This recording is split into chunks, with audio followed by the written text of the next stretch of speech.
patay yan. Oo.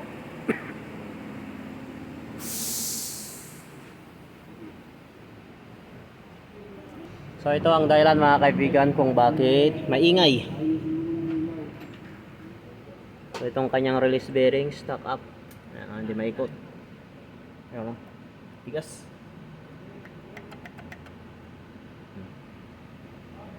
Tigas.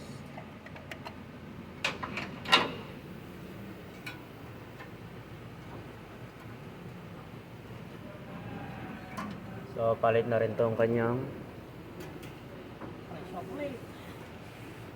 clutch lining at pressure plate.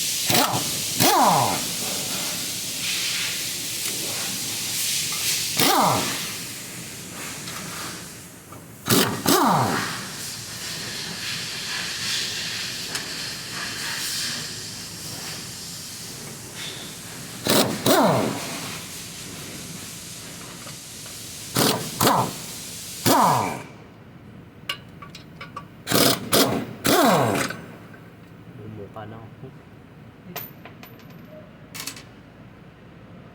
Ang bilis ng pagbaba no?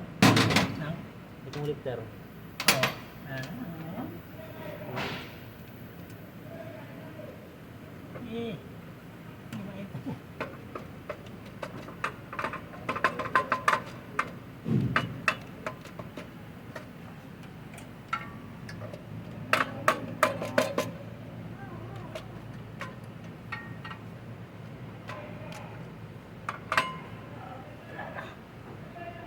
Sunog na sunog na.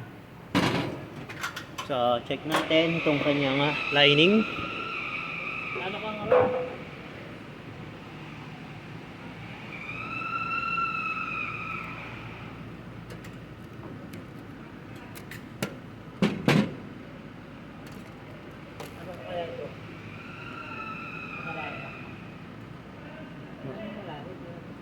Okay pa tong lining?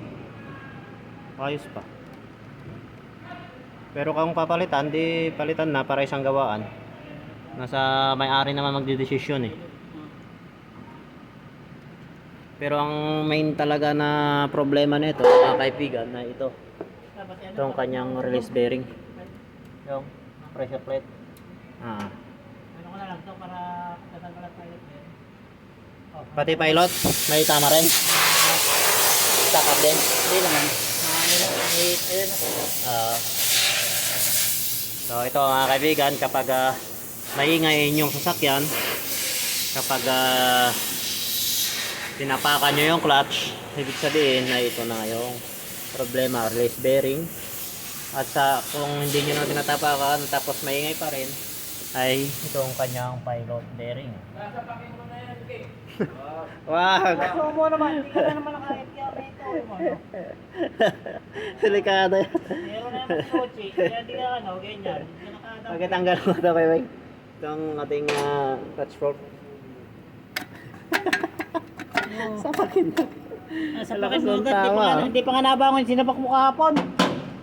Lalap pa ka na naman. So, ito yung problem. Stock up eh. Ayan o. Hindi na umiikot. So yun lang mga kaibigan. Ang problema nito ay release bearing. Okay.